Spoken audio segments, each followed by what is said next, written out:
Olá, pessoal! Estamos aqui para o 4º episódio do nosso PodCern. E antes de apresentar a nossa convidada especial, eu quero um oi das minhas companheiras, Tawane e Maria Eduarda. Oi, Duda! Mari. Tudo bem, meninas? Tudo certo. Então vamos lá apresentar a nossa super convidada, né?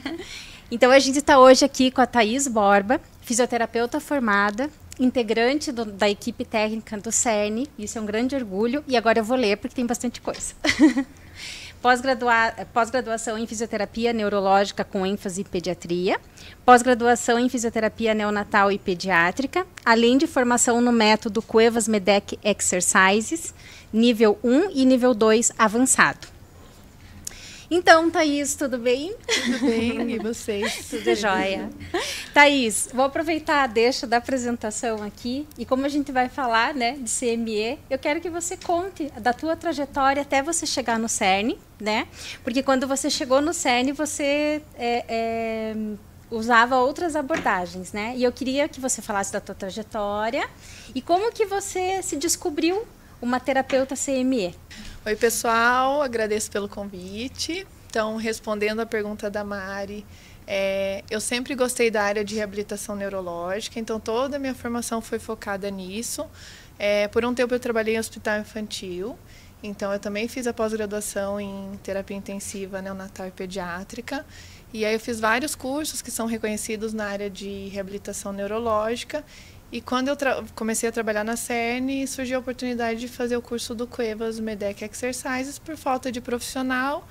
E eu sempre tive uma afinidade já com esse método, uma curiosidade, né, de trabalhar com isso. E aí eu fiz o curso mais pensando que eu ia agregar, né, conhecimento e continuar com tudo que eu já estava fazendo. E quando eu fiz o curso, eu acabei assim ficando bem...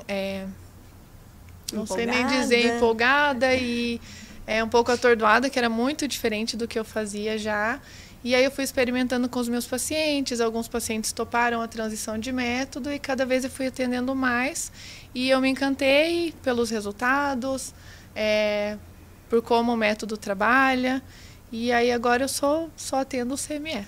E o que é CME, né? Para as pessoas que estão ouvindo que não sabem o que é Cuevas. O Cuevas ele é um método que foi desenvolvido pelo Ramon Cuevas. Nos anos 70, ele trabalhava com reabilitação infantil e ele começou a perceber que os pacientes não tinham evolução. E ele foi trabalhar na Venezuela, ele é chileno, foi trabalhar na Venezuela, num centro grande lá.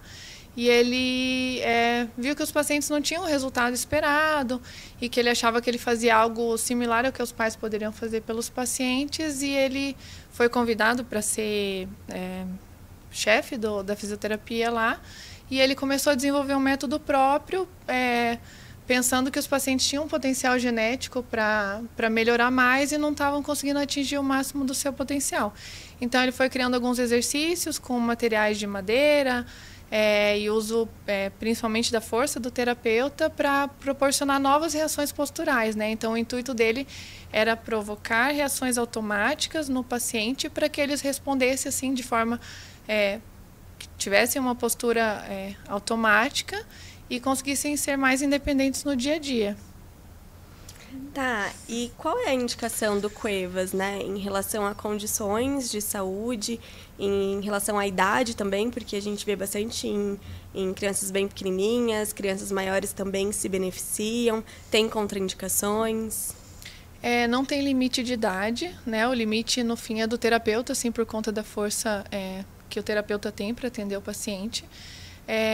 Pode ser em várias condições neurológicas, desde que não seja degenerativa, né? Então não podem ter doenças progressivas e não podem ter problemas de mineralização óssea, né? Osteogênese imperfeita, que tem risco de fratura. Então pode ser paralisia cerebral, mielomeningocele, síndromes neurológicas, hipotonias e atrasos motores a esclarecer, né? Pode ser em qualquer idade, só que se o paciente ele nunca fez o CME e ele tem 10 anos, o paciente tem que ser capaz de ficar em pé segurando numa parede. Então, às vezes, o pai pode mandar um vídeo, uma foto do paciente ou ir para uma avaliação e o terapeuta avalia. Se ele tem 10 anos, nunca fez o CME, por conta da gente não conseguir proporcionar as experiências vestibulares que seriam necessárias até os 10 anos, né? Mas outras condições de saúde não são contraindicações, por exemplo, paciente que tem histórico de crise convulsiva ou deformidade óssea? Não tem contraindicação. Pacientes que têm luxação ou subluxação de quadril, eles podem fazer o Cuevas, mas eles precisam tanto da liberação de ortopedista, né, para fazer exercícios de pé, por exemplo, e alguns exercícios daí eles são contraindicados, mas a gama de exercícios é tão grande que a gente é só deixar de fazer os exercícios contraindicados. Legal. Thaís, você tem como explicar para a gente e para quem está nos assistindo como que funciona um atendimento de CME? Eu acho que a gente tem um vídeo aí também que, enquanto acho que você fala, a gente que pode ir ilustrando para quem nunca viu, né? Para quem já conhece, a tua explicação acho que vai ajudar. Daí a gente tem como selecionar a imagem, mas se você puder falar para a gente como que realmente acontece, quanto tempo que é cada atendimento, se você puder dar uma... Visão geral? Uma visão geral. O atendimento ele é baseado primeiro numa avaliação, né? O Ramon ele criou uma avaliação própria do CME, que aí avalia itens de controle de cabeça, controle de tronco, exercícios de pé e exercícios de pé e na marcha. E daí, baseado nessa avaliação, a gente estabelece que tipo de exercício a gente vai querer fazer. Exercícios de controle de cabeça, de controle de tronco, exercícios em pé e exercícios de marcha. E a partir dessa avaliação, então, cada atendimento, de acordo com a resposta, né? Então, eu selecionei exercícios para o paciente ficar em pé, por exemplo. Eu faço o exercício, eu vejo como esse paciente se comporta no exercício e a partir da resposta que ele tem, se foi muito fácil para ele, o exercício ele não serve, né? Porque ele foi muito fácil, o nosso intuito é provocar respostas automáticas novas. Então, eu seleciono, faço 1 ou 2 repetições daquele exercício e já passo para o próximo, que eu percebo que o paciente respondeu bem, mas que é um exercício que está provocando respostas novas. Então, a gente consegue fazer em torno de 4 ou 5 exercícios por atendimento e vai repetindo esses exercícios conforme a resposta do paciente. 5 vezes, 6 vezes, 7, 8, cada exercício de acordo com a resposta. Não tem um número. Não tem um número exato, não. E aí a gente vai variando a pegada, né? Assim, o CME diz que o Ramon ele preconiza de que o apoio excessivo ele gera dependência. Então a nossa pegada no CME é sempre muito variada para dar independência para o paciente, né? Para que ele não gere dependência, por exemplo, de pegar sempre no mesmo lugar. Então, ali no vídeo vai dar para ver assim que, por exemplo, esse é um paciente que ele não senta sozinho, ele não tem controle de tronco. Mas a gente faz exercícios para que ele tenha respostas de tronco em várias posturas. Posturas em pé, aí utiliza madeira, antiderrapante, né, que são esses que eu estou segurando. A gente faz exercícios que façam com que o sistema vestibular seja estimulado. E ative, né? Ele tem que fazer uma resposta contra a gravidade. E esse é um paciente, por exemplo, que ele não senta sozinho, mas a gente faz muitos exercícios para que ele ative toda a musculatura contra a gravidade. Então, utiliza disco, bola. Ali tem uma paciente no painel, né? Então, a gente vai variando a forma de pegar e o estímulo que vem de baixo para cima e da gravidade, né? E a gente consegue... ia perguntar? Não, eu ia falar assim, os pais sempre estão juntos, né? Sempre estão juntos. Os pais, eles participam do atendimento, até porque tem um risco de queda, né? A maioria dos exercícios tem risco do paciente cair, então o pai, ele participa tanto para nos ajudar em alguns exercícios, por exemplo, aquele exercício eu precisava que a mãe segurasse no ombro para ele ter a resposta adequada e depois ela tiraria a mão. Então, tanto pelo risco de queda como para auxiliar nos exercícios, né? Então, toda a terapia do CME, o pai está presente. Tá, e tem limite de tempo a terapia por dia? Tem uma quantidade limite por semana? Como funciona isso? A quantidade semanal a gente decide junto com a família, né? Então, se é 1, 2, 3, até pela possibilidade do pai levar na terapia, né? Não só o que eu indiquei, né? Eu posso indicar 3 vezes por semana, mas o pai não consegue levar. Então, a gente passa alguns exercícios para casa que o ideal seria fazer 5 vezes na semana, 1 vez por dia. mas as famílias normalmente não conseguem. Então, a gente faz 2 vezes, 3 vezes na semana, e nos outros 2 dias a gente passa alguns exercícios mais simples, né, para os pais fazerem em casa. E a terapia dura em torno de 40 a 45 minutos. O paciente ele cansa, né, não dá para fazer uma terapia de 1 hora e pouco, que realmente o estímulo é bem forte. E existem alguns protocolos, então ele pode fazer a terapia semanal dele e, dependendo da avaliação, ele pode fazer algum protocolo de 2 vezes por dia, por 1 semana, por 2 semanas, né? Legal. E, Thaís, tem algum caso que você considere marcante, algum caso que você gostaria de compartilhar com a gente que tem sido bem relevante para a sua história? Tem o caso do Pedro, que é aquele do vídeo, né? Que ele é um caso que eu atendia antes de fazer o curso do CME. Então, ele era meu paciente quando eu usava outros métodos. E a gente tinha muita dificuldade em colocar ele na postura de pé, né? E a gente sabe, independente do método, de que o paciente ele tem que ficar na postura de pé, né? Para ganhar controle de tronco, controle cervical. Então, o paciente que tem idade para ficar de pé, idade cronológica, ele tem que ser colocado nessa postura. E aí a gente não conseguia colocar ele sem usar talas, sem usar faixas, coletes. E aí, quando eu fiz o curso do CME, a família topou fazer a transição, a troca de método. E aí, a partir daí, ele começou a conseguir ficar de pé. A gente fez os exercícios do CME e ele começou a conseguir ficar de pé com o mínimo apoio, né? Progressivo, mas que ele ganhou muito até na parte da atenção, melhora do quadro respiratório, vários benefícios, não só de postura, né? Mas em relação à qualidade de vida mesmo. Quando você começa a atender um paciente pelo CME, o que você espera de resultado? Em quanto tempo você espera que comecem a aparecer resultados de evolução desse paciente? O resultado a gente já espera na primeira sessão. Já no mesmo atendimento, a gente já espera que ele tenha uma resposta diferente de como ele entrou na terapia. A gente só não consegue estabelecer prazos, por exemplo, com quanto tempo o paciente vai sentar, quanto tempo ele vai andar, porque isso é muito variável de cada paciente, né? Mas a resposta à terapia a gente já espera na mesma terapia. Então, eu faço um exercício para provocar as reações automáticas numa postura de pé, sentado ou de controle de cabeça, e eu espero que na mesma sessão ele responda.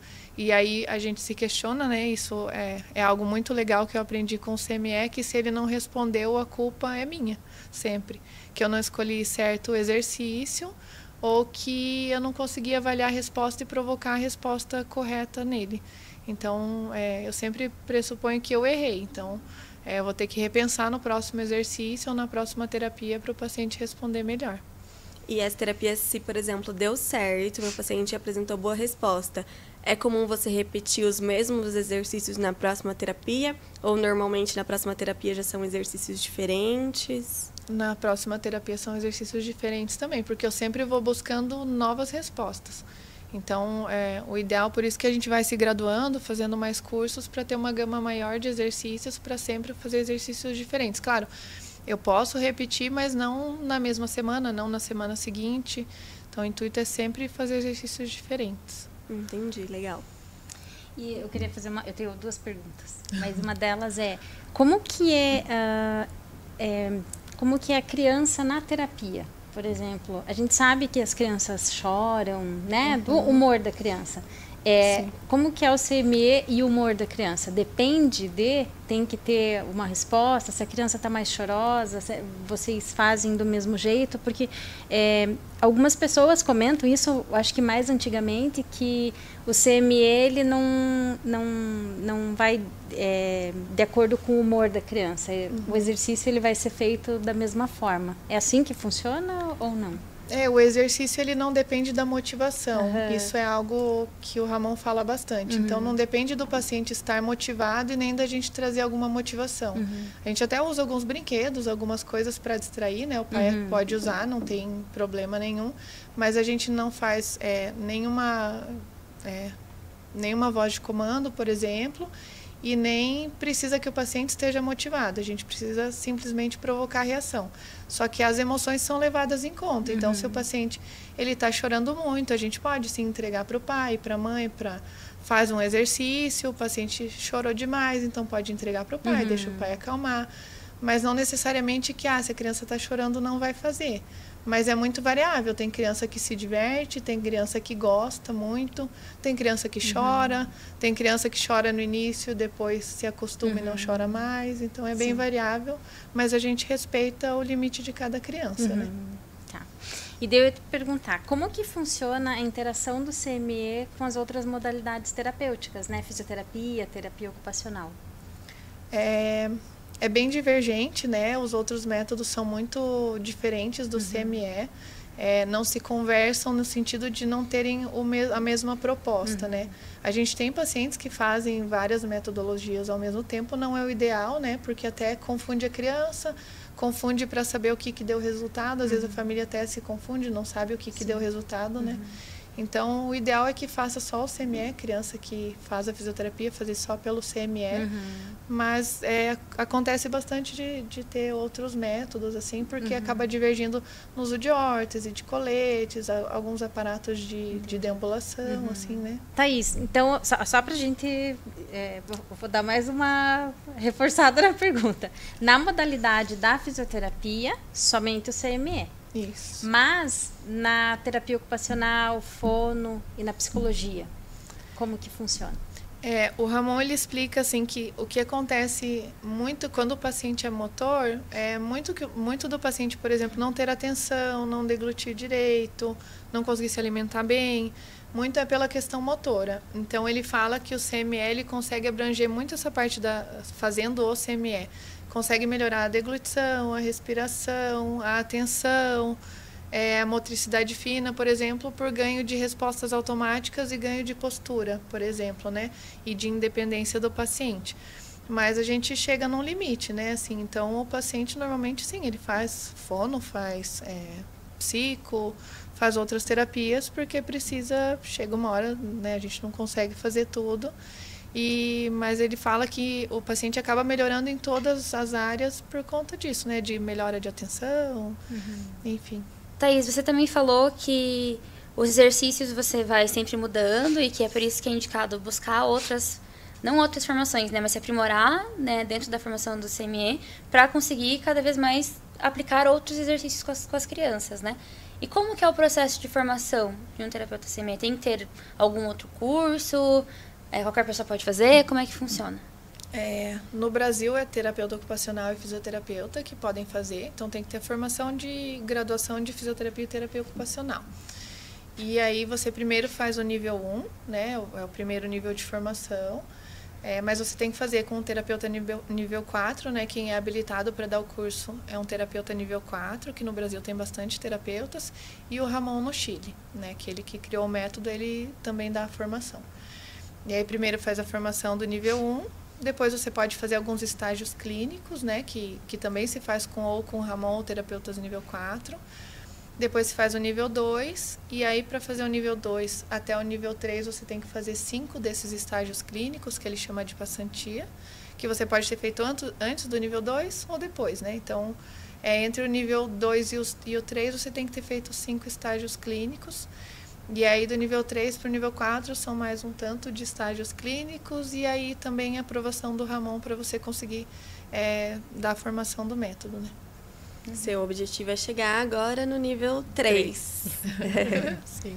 E demora muito? É rápido chegar aí? Depende de quão rápido você faz os estágios? Como é que é? Sim, depende de quão rápido você faz os estágios, né? Porque daí tem que ter todo um planejamento financeiro também, né? Para você fazer todos esses estágios. E aí, para fazer o nível 3 também, então isso demanda tempo e demanda dinheiro, né?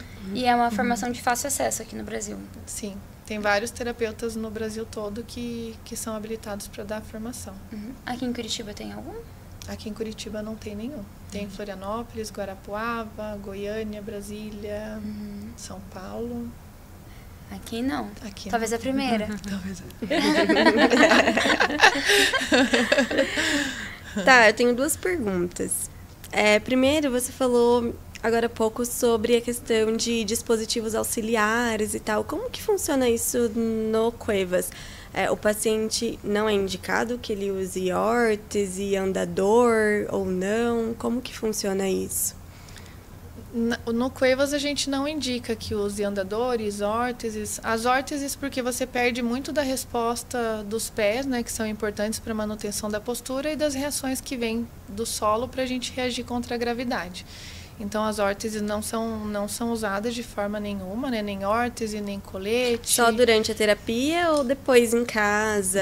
Se o paciente ele vem de casa ou com orientação do ortopedista, com uso de órtese, a gente não pede para tirar fora, né? Assim, então o paciente ele não faz a terapia com a órtese e aí ele pode colocar para ele ir embora até uma nova orientação, por exemplo, de um ortopedista de que está apto a tirar, ou a decisão da família. Também pode acontecer que a família percebe, né? A gente vai percebendo que daí no CME a gente usa aqueles calçados ortopédicos e aí a gente vai percebendo que o pé tá bem apoiado, está se mantendo alinhado e a família pode decidir não usar mais a órtese, né?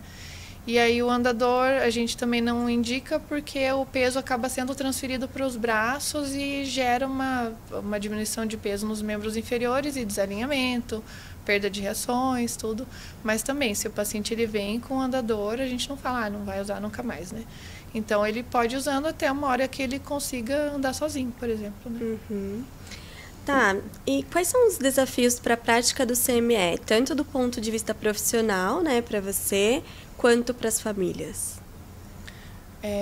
O desafio para mim, assim, como profissional, é a força, primeiro, né, que a gente usa bastante força. Claro que muito é a técnica, né, então conforme você aprimora a técnica, você diminui a força que você usa, mas ainda é necessário bastante força. Tem que ter atenção o tempo inteiro na terapia, né? Porque eu preciso avaliar a resposta. Eu tenho que ter o contato visual o tempo todo no paciente. Eu não posso virar, não posso conversar. Então, a gente faz uma contagem durante o exercício. Então, eu tenho que estar concentrada. Eu tenho que verificar a resposta do paciente para ver se ele respondeu adequadamente, se eu escolhi certo exercício.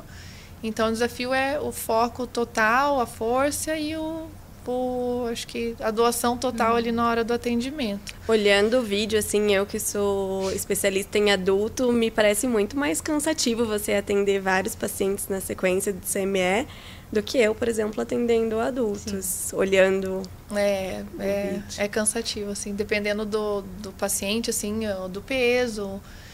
Ou às vezes, dependendo da resposta, ou quando é paciente novo, que você tem que demandar muita atenção assim, para escolher exercício, avaliar. Então, realmente acaba cansando. Então, para mim, acaba ficando... Eu acho que tudo isso é um desafio, né? E para as famílias? E para as famílias, a família também tem que se habituar a participar da terapia, porque muitas famílias, às vezes, estavam acostumadas a deixar o filho na terapia e sair, fazer outra coisa, ou ficar esperando na sala de espera. E a família do paciente também tem que estar atenta, porque no mesmo momento a criança está ativada e de repente ela desaba e tem que estar totalmente atenta. Então a família tem que conseguir sentar no chão também, às vezes a gente adapta, né, coloca os banquinhos, as coisas para a família sentar, mas o desafio também para a família é estar ali e participar da terapia. Thaís, eu queria te perguntar assim, você percebe que os pais eles se encantam assim com a evolução dos pacientes, como você, não só eles percebem da mesma forma que você percebe, né? Porque eles estão em casa, eles estão 24 horas, né, com os filhos deles, né? Então, o que eles trazem para você, o que eles comentam, se você tem algum que você possa citar para a gente, assim, né? Lógico, a gente não vai falar nomes aqui, enfim, mas que você possa falar assim que da percepção dos pais, como eles ficam, o que eles trazem para você de novidades, do que eles têm percebido, assim. Os pais, eles sempre trazem novidades para mim, assim. Então, às vezes, quando a gente faz a reavaliação, vou puxar para uma outra parte, que às vezes na reavaliação não teve um ganho tão grande, assim, de 6 meses, por exemplo. Um ganho tão grande que a gente, em pontuação, por exemplo. Mas os pais, toda semana, todo mês, eles trazem alguma novidade, assim. Então, são pequenas evoluções, por exemplo, de pacientes motores graves que não tinham... que até eu mesma atendi em outros métodos antes, que eram pacientes muito graves, que não tinham evolução motora. E aí, depois que eu comecei a atender pelo CME, nunca mais tiveram pneumonias, nunca mais se engasgaram. Às vezes a mãe, por exemplo, chega, Thaís, eu nunca consegui segurar ele de pé e pôr o calçado, por exemplo. Hoje eu consigo, quando eu estou saindo de casa, eu consigo colocar ele de pé e colocar o meu calçado. Eu não preciso ir lá, colocar ele sentado em algum lugar. Então, essas pequenas evoluções que eu acho muito relevante para o dia a dia, que eu acho que é o que mais me deixa feliz, é que faz diferença na vida dos pais, né, das famílias. Então, ela sempre sentou em cadeira adaptada, a professora disse que ele conseguiu sentar numa cadeirinha normal no refeitório. E a criança fica feliz que conseguiu sentar numa cadeirinha igual aos outros amigos. Assim. Então, com todos os pacientes, a gente eu tenho tido evoluções. Bom, Thaís, eu sou psicóloga, né? Dessa vez eu sou única não fisioterapeuta, então tem muitas coisinhas que eu não entendo muito bem como funciona.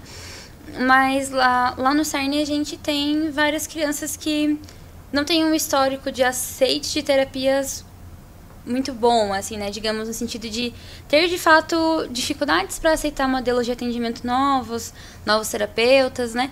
Essas crianças que a gente atende lá, você percebe que existe, de fato, às vezes, alguma resistência, ou às vezes até dos pais, né? Porque pelos vídeos a gente pode olhar e pensar, nossa, você pega com tanta firmeza na criança para ela fazer um exercício. E como que funciona com essas crianças que são mais rígidas, mais resistentes, assim?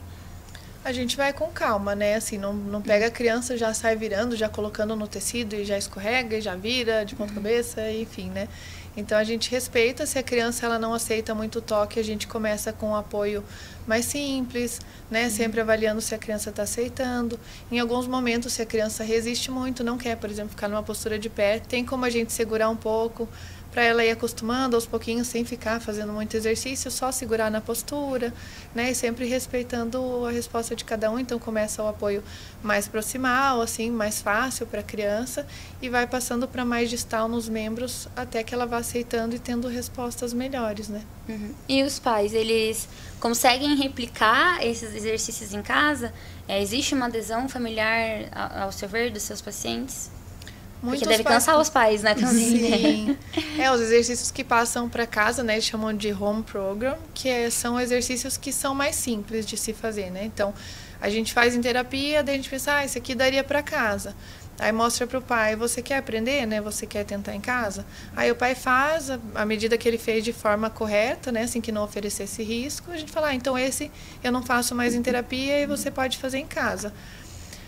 Existe adesão, tem pacientes que fazem bem certinho o programa para casa, alguns fazem de acordo com a rotina, mas no geral a adesão é boa, assim, dos exercícios. A gente não passa tantos também, né, porque a gente sabe que a rotina é bem pesada dos pais, aí tem escola, tem terapias, aí tem a rotina de casa. Então a gente passa os exercícios mais simples e 2 exercícios, 3 no máximo, para tomar assim 10 minutos, 15 minutos, 20 no máximo, né, para eles fazerem. Tá, e no CME, a terapia é feita em uma sala com recursos que são do CME, né? Me corrija se eu estiver errado. Não usa vocês não usam outros equipamentos, como uma esteira de treinamento locomotor e tal. Como que funciona isso? Acontece do pai falar, mas eu quero fazer CME, mas meu filho não vai fazer treinamento locomotor, que é uma prática comum na fisioterapia. Como que funciona isso no CME? A gente usa os equipamentos próprios, né? Então tem o kit lá com as caixas, com a barra, com o painel, e daí outras coisas como disco, bolas, mas tudo, e a maca, né? Que são próprias do CME. E aí se o pai fala, mas aí ele não vai fazer esteira, como que ele vai treinar, né? Ou, por exemplo, treinar marcha. A gente não sai treinando a marcha, por exemplo, no corredor, né? Então tem alguns exercícios que o Ramon chama, que foi uma outra terapeuta que me falou, que ele chama de multiplicadores de passos. Então quando a criança está andando um pouquinho, mas ela precisa multiplicar os passos, a gente faz alguns exercícios que ele chama de multiplicadores de passos. E aí depois, para a criança andar, daí ela anda sozinha, né? Depois ela tem experiência, porque daí o CME tem a capacidade de pegar os exercícios que a gente faz na sala e a criança acaba replicando e usando depois sozinha, né? De forma automática, em casa, na escola, na rua, né? E esse processo de acontece fácil? Você percebe que as crianças têm um ganho cognitivo também ao fazer o CME? Sim, eu percebo bastante melhora da atenção, às vezes de vocalização. Tem o caso de uma paciente minha que ela nunca falou nenhuma palavra, esses dias ela começou a soltar como se fosse um tei, tei, tei, assim, em casa. E então tem uma melhora por conta de melhora de postura, né, de tudo, acaba vocalizando mais, tem um nível de atenção maior. e ela consegue replicar, assim, eu percebo que é fácil, assim, a replicação no dia a dia, né? Assim, como eu falei, os pais trazem muito, que tem mudado bastante coisa na rotina. Então, às vezes, na pontuação de avaliações não se percebe tanto, mas no dia a dia tem muita repercussão, melhora bastante. Eu queria perguntar mais uma coisa, que é de fato uma curiosidade que talvez não seja tão boa de se mencionar agora, mas o que eu acho mais legal do Cuevas, pelas coisas que a gente conversa, né, no dia a dia ali no CERN, é porque é uma abordagem de origem latino-americana, né? Então, né, o Ramon é do Chile, foi estudar na Venezuela, você está aplicando aqui, mas é uma abordagem mundialmente reconhecida? Como é que é? É uma abordagem mundialmente reconhecida, mas a maioria dos terapeutas estão no Brasil. Uhum. Não sei se é pela proximidade no Chile, né, claro, mas no Chile não tinha tantas, né? Agora o Ramon ele tem feito curso só para chilenos, até para fomentar um pouco mais o CME no Chile, mas no Brasil é onde tem o maior número de terapeutas, mas existe sim, no mundo todo, terapeutas tem terapeutas nível 4 também, nível 3, né, mais graduados, e é conhecida no mundo todo. Eu fiquei com uma dúvida, assim, agora a gente está conversando. Assim, você definiu lá com a família 3 vezes na semana, enfim, 4, ou enfim, o que for. Tem algum momento que você indica a parte mais intensiva? Uhum. Tem esse momento ou depende de alguns fatores, assim? Tem momentos, por exemplo, alguns pacientes, como eu sou terapeuta nível 2 avançado, então alguns pacientes que são mais difíceis para mim, assim, para avaliar a resposta, para indicar tipos de exercício, porque um desafio também é indicar o exercício correto, né? Então, em alguns momentos eu falo, eu gostaria que vocês, se vocês tiverem a oportunidade, de fazer um intensivo com um terapeuta nível 4, que tem mais conhecimento, para poder até auxiliar depois, né? Porque nesses intensivos se tem um ganho no intensivo, mas também para o terapeuta nível 4 poder me dar um norte durante o tratamento, né? Então, existem alguns momentos que a gente indica para ganhar mais rápido algumas habilidades e outros momentos para ajudar no próprio tratamento que está sendo feito.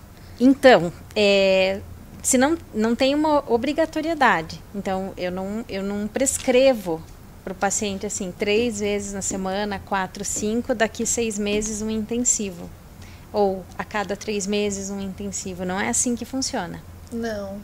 O intensivo ele pode partir também da família, assim, a família buscar, por exemplo, o Ramon. Tem alguns terapeutas renomados nível 4 no Brasil que a família fala, eu gostaria de fazer um intensivo. E se a família tem o desejo, sim, a gente apoia, né, que vá, porque é um terapeuta mais graduado que com certeza vai ter uma resposta diferente. Mas não existe obrigatoriedade, assim, de eu falar ao paciente, você tem que vir X vezes na semana comigo e a cada 6 meses tem que fazer. Não. Por exemplo, o paciente não está respondendo como eu pensei que poderia responder. Então, eu posso indicar. Então, vai num terapeuta mais graduado, né, que são só os terapeutas nível 3, né, nível 3 pode fazer o intensivo. Os níveis 4 e o Ramon, né?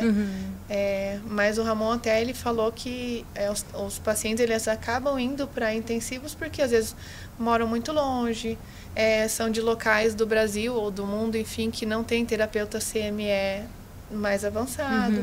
Então, por isso, eles acabam indo mais vezes, com mais frequência, fazer tratamentos intensivos, porque daí tem aquele ganho e depois volta para sua cidade e fazer a terapia tradicional que ele já estava fazendo. Mas se ele já está com um terapeuta CME avançado, que já tem uma gama maior de exercícios, não tem assim uma obrigatoriedade, nunca tem obrigatoriedade, né? Mas que ele pode ir dando sequência com o terapeuta que está fazendo o atendimento. Voltando ali para conversar sobre a sua formação, né? Você falou, né, de continuar se fazendo formações e se formando e assim vai indo, do Brasil ser o principal centro de terapeutas do CME. Mas como que você imagina o futuro dessa modalidade? Você acha que ela vai se expandir? Como que essa modalidade vai interagir com os avanços tecnológicos? Eu vejo um futuro muito promissor para o CME, assim, porque mesmo que tenha avanço tecnológico, aplicativos, máquinas, enfim, nada vai substituir a nossa mão e o nosso olhar para o paciente. Então, eu vejo, né, que o CME está crescendo cada vez mais e as pessoas estão começando a reconhecer mais, né? Eu percebi que antes tinha mais preconceito, que às vezes via alguns vídeos que só põe de ponta cabeça, não verifica alinhamento, né? Faz a qualquer custo. Então, vendo os resultados dos pacientes, as pessoas estão procurando mais, estão se formando, né? Os pacientes estão procurando atendimento. Então, eu vejo que o futuro parece que só está começando, assim. Eu acho que vai ser muito mais reconhecido daqui para frente. Uhum. E como que funcionam os estágios clínicos, né? Você pode levar os teus pacientes? Como que funciona assim? Os estágios clínicos, tanto como os estágios como os cursos, se o paciente ele quiser ir comigo, né? Ele tem o custo do tratamento que ele vai fazer lá com o profissional. Mas ele pode ir junto comigo e até é muito legal, né? Aconteceu já em um estágio clínico que foram 4 pacientes comigo, porque eu consegui acompanhar todos os exercícios que foram feitos e depois dar continuidade na minha terapia. Então, é muito interessante quando o paciente pode ir junto, né? Então, beleza, né? Fisioterapeuta, terapeuta ocupacional, né? Segue lá a sua vida, faz o curso do nível 1, nível 2, nível 3, nível 4... pode fazer os estágios clínicos, né, as passantias, pode levar o paciente ou não. Mas para quem ainda não está com esse dinheiro para investir, essa organização pessoal ainda não é possível fazer para iniciar a formação, mas tem algum fisioterapeuta ou terapeuta ocupacional que está ouvindo a gente que não posso pagar agora, não tem como me organizar para isso agora, mas eu gostaria já começar a estudar, né? Você tem alguma indicação para esse público? O Ramon, ele tem um livro dele, mas eu acho que não é comercializado assim, eles vendem, já vem junto no curso, até porque ele não fomenta que quando você não tem o curso, você não pode aplicar, porque é bem complexo, assim, quando você vai fazendo a formação, daí você vai cada vez entendendo mais, né? Mas a pessoa que está em dúvida, eu não sei se eu vou fazer o Cuevas, eu não sei se eu acho legal. Então tem muito vídeo, tem a página do Instagram do Ramon, que é a Cuevas Medec Exercise, que ela é oficial do Chile. Então eles sempre falam pra gente ver vídeos de terapeutas que são ou nível 4 ou Ramon, porque, por exemplo, eu como nível 2, alguns exercícios eu posso errar, né, assim, ele sempre exige a perfeição nos exercícios de terapeutas nível 3 e nível 4, porque ele imagina que o nível 2 ainda está aprendendo, né? A gente ainda está avaliando as respostas, a gente está se aprimorando, então a gente erra também. Então, pode assistir vídeos e tem no YouTube do Ramon, e pelo Instagram seguir os terapeutas que tem todos lá na página do Instagram do Ramon. Tem os terapeutas que são nível 4, então o terapeuta que tiver em dúvida pode acompanhar o Instagram deles, ver como funciona o método. Lá ele explica também, tem alguns depoimentos do Ramon também de como ele criou, da base científica que ele usa, né? Uhum. Tá, você falou bastante do Ramon durante a nossa conversa e recentemente você esteve no Chile para fazer um desses estágios clínicos. Eu queria que você contasse pra gente como foi essa experiência de aprender direto com a pessoa que criou o método. Foi uma experiência muito emocionante. Eu nem acreditava que eu estava lá quando eu fui. O Ramon, ele é uma pessoa muito querida, assim, ele realmente se importa muito com os pacientes. Então foi muito legal ver como ele cria, porque ele cria exercícios não na hora às vezes, ou quando ele está a caminho de lá. Então ele está constantemente criando exercícios novos e ver como ele explica, como ele avalia as respostas do paciente, foi muito legal, assim. Então eu já tinha todos os cursos que eu fiz, foi com a Jacira, e ela ensina fielmente, assim, o que ele passa, mas estar com ele, ela sempre falou para mim, tem a experiência de ir lá, que ela falou, só de estar lá já é muito diferente. Então ele é muito legal ver, assim, como ele trata os pacientes, como ele respeita a resposta de cada um, como ele trata as famílias, e a criação dos exercícios novos, e você vê a resposta do paciente com os exercícios que ele acabou de criar, assim, e é muito legal. Foi uma experiência inesquecível. Sobre isso da criação dos exercícios, vocês só podem fazer exercícios criados por ele. Então, assim, eu sou terapeuta CME, eu vou dar uma incrementada em um exercício aqui. Eu não posso fazer isso. Não pode. A gente faz o exercício, claro, às vezes a gente erra, né? Erra e põe a mão no lugar que não era para colocar, e depois você vai reler, né? Porque a gente tem que estar sempre estudando, porque o exercício ele começa de um jeito, então ele tem... o paciente tem que estar em tal posição, a mão tem que estar de tal jeito, você leva tantos graus, né? Porque tem alguns exercícios que tem que ser 45 graus, 20 graus, Não, então você tem que respeitar isso, mas não pode criar, né? Você erra, mas você não cria exercício novo de forma nenhuma. Só o Ramon, ele cria os exercícios novos, nem os terapeutas mais graduados, né? E também você falou de erros, né? Vocês têm a liberdade também de mandar vídeos para os instrutores, né? Sim, se eu tenho dúvidas, sim. né? Uhum. Se eu estou com dúvida em algum exercício, a gente tem os exercícios das apostilas, né? Então, a apostila nível 1 do curso, nível 1 tem os exercícios básicos de nível 1. A nível 2 também, o nível 3 é uma apostila muito maior, acho que são 150 exercícios. Cada apostila tem um número de exercícios, que daí a gente tem a descrição bem certinha, né? Aí o paciente ele vai, né, para terapia e não necessariamente são feitos só os exercícios de apostila. Eles passam os exercícios extras que o Ramon foi criando. E aí, se a gente não anota bem direitinho, nem sempre a gente consegue filmar, ou pode filmar, né? Se a família não autoriza, a gente não pode filmar.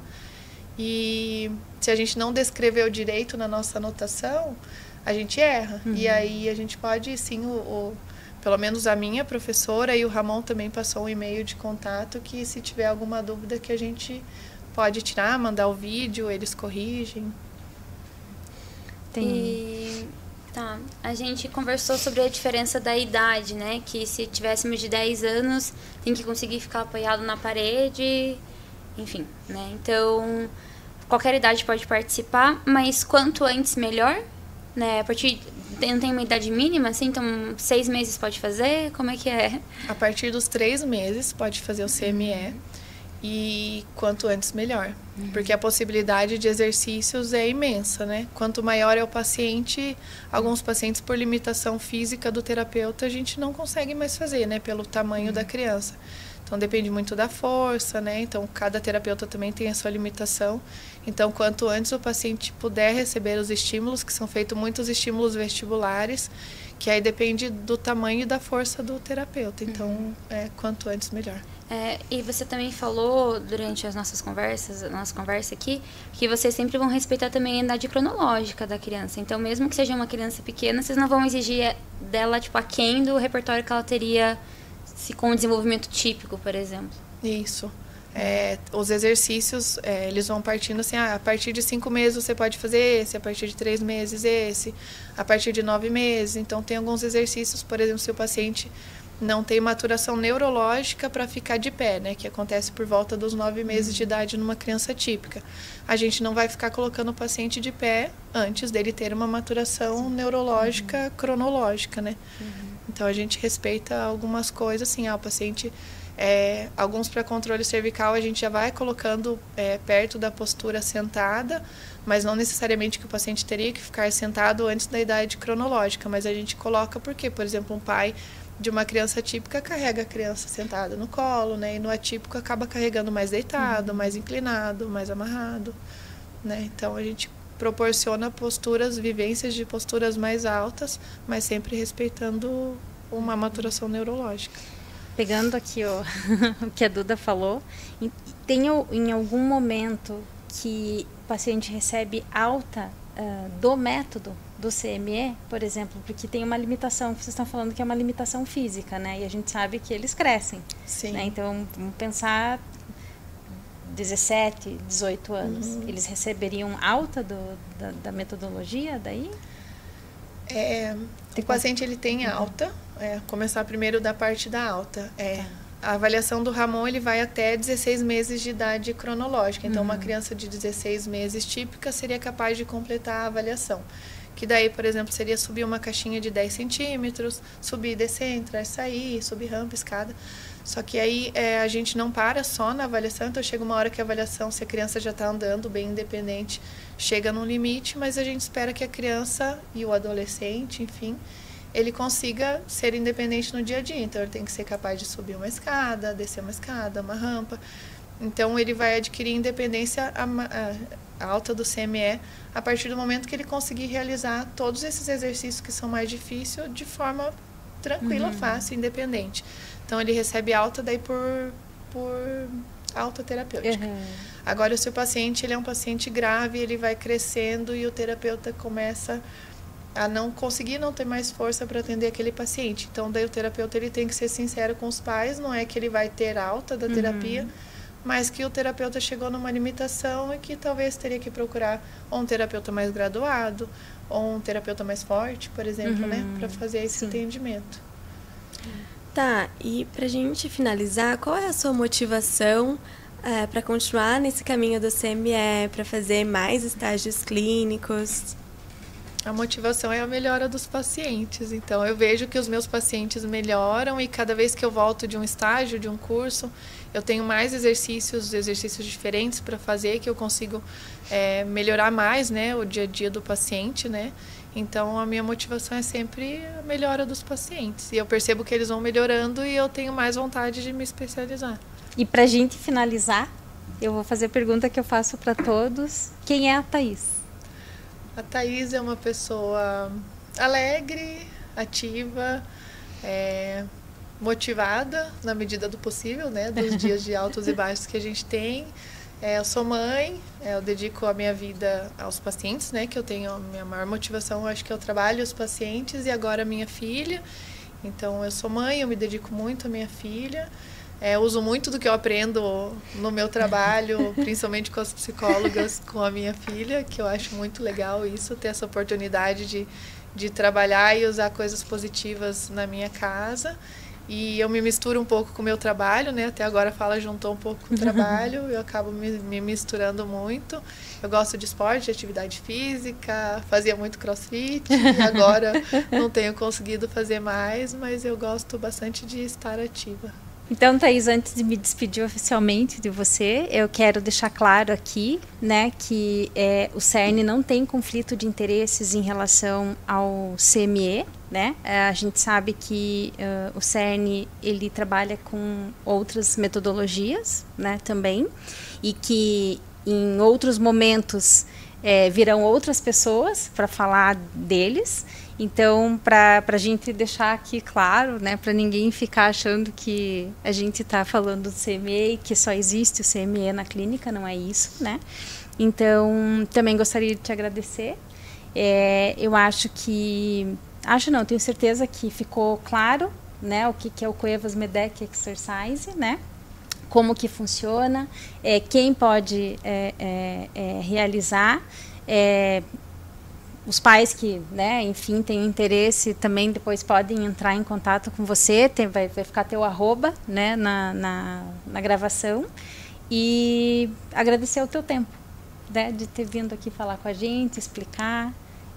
Foi enriquecedor, eu acho que é sempre esclarecedor para as pessoas. É bom que as pessoas saibam de tudo que existe, para a gente sempre dar o melhor, né, para as crianças. E aproveitando que a gente está falando de @, se você tiver interesse em assistir os nossos outros episódios ou assistir esse episódio por completo, é só acessar nosso canal no YouTube ou no Spotify pelo @cern.oficial. E obrigada, Thaís. Obrigada pelo convite. Beijo. Tchau, tchau. Tchau, tchau.